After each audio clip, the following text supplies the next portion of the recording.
we're lonely. And lonely people watch Disney movies. Over the past 72 hours, I have devolved into a state of childhood and have been rewatching all of my favorite animated classics. I put favorite into quotations because when I was a kid I did not like any of these movies because my lovely, beautiful, fantastic sister would have them on all the time. And I got very bored of them. And as I got older, I learned to appreciate them a little bit better. Not just the storylines, not just the characters, but the animation in particular.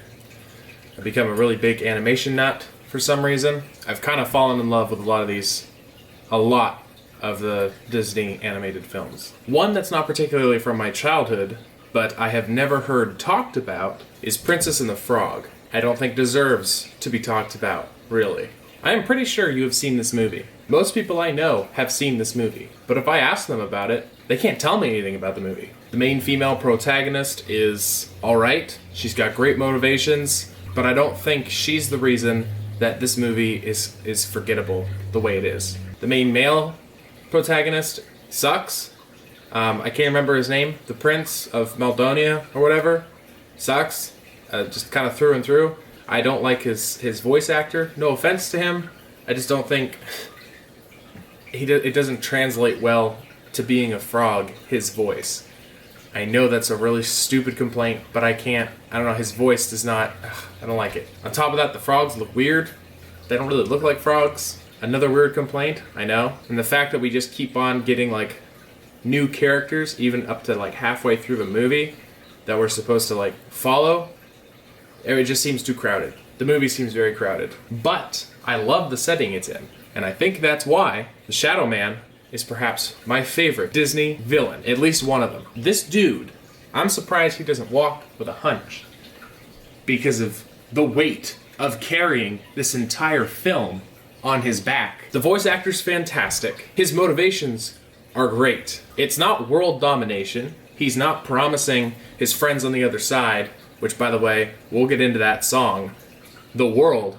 He's just promising them New Orleans. If I were a betting man, I would say that his story and Tiana's story, the main female protagonist, if you didn't know, because most people don't remember any of the characters' names, like I do, and I just watched the movie, I would say that him and Tiana's dad both come from like the exact same background. Downtrodden, stepped upon by the richer class, both coming from a hardworking family who were both poor. The only difference is that Tiana's dad became a family man and got his money legally through hard work and dedication, blood, sweat, and tears. And the Shadow Man, the doctor, he didn't. He took the easy way out. He went into voodoo. Which, speaking of voodoo, it's always been something that's interested me.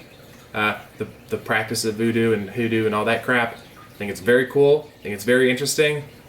Total side note, I had a girlfriend at one point, an ex now, who didn't even believe voodoo existed. They're out there, and their vote counts just as much as yours. Let's get into it. Let's get into Friends on the Other Side. My personal favorite song from this. You get a good sense of who the doctor is at this point, and I keep calling him the doctor because I don't know how to pronounce this name.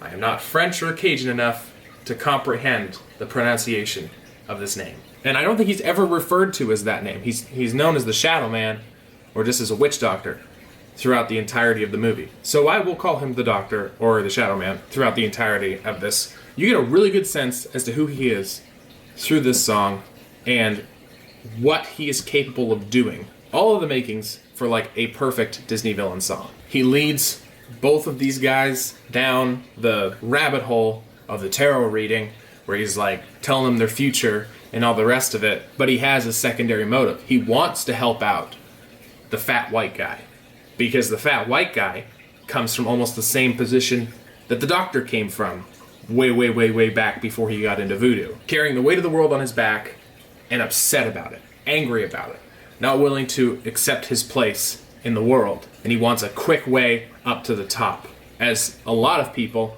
do. And the witch doctor knows how to do this through voodoo and through asking for help from his friends on the other side.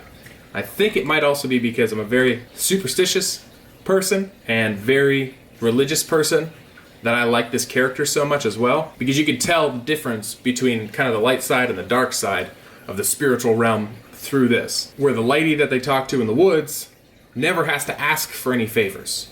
She just does what she wants. She has the authority to just do what she wants because she's dealing with the light. But the doctor, on the other hand, has to beg, has to ask for permission, has to barter because he's dealing with the dark side.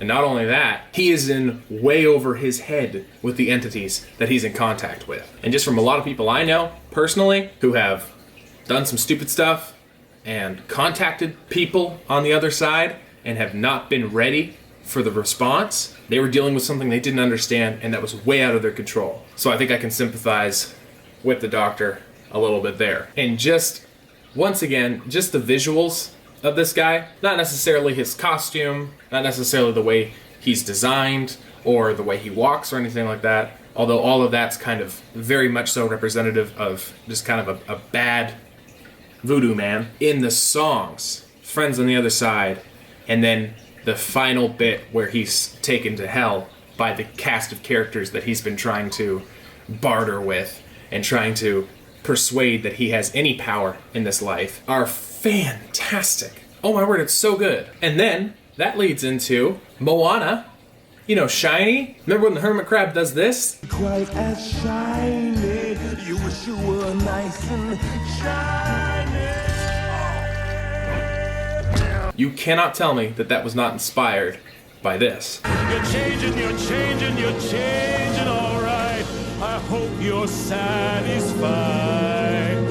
But if you ain't... Fantastic. That visual alone, I was like, oh my gosh, I love this guy. This is fantastic. This is amazing. It's so trippy. It's out of this world. It's not of this world. It's from a different realm, even. And then how they finally just get tired of his crap, because you can tell throughout the entirety of the movie, every time he has to talk to his friends on the other side, they are not happy to hear from him in the beginning, because they're like, really? This guy again? We're really doing this again? How much have we given this guy? How much has he given us? Which, like, you know, I can understand that. From a business perspective, it's not the best idea to do business with a witch doctor.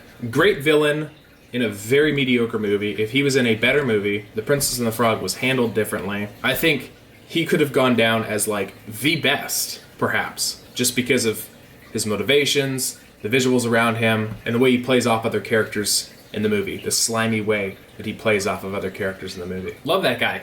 One of my favorite, if not, I'll just say he's one of my favorite Disney movies, or Disney movie villains. I don't want to, he's not the main character of the movie, although he should have been. Well guys, thank you guys so much for watching. If you like what you saw, please like, subscribe, comment down below with why you think he's one of the best characters.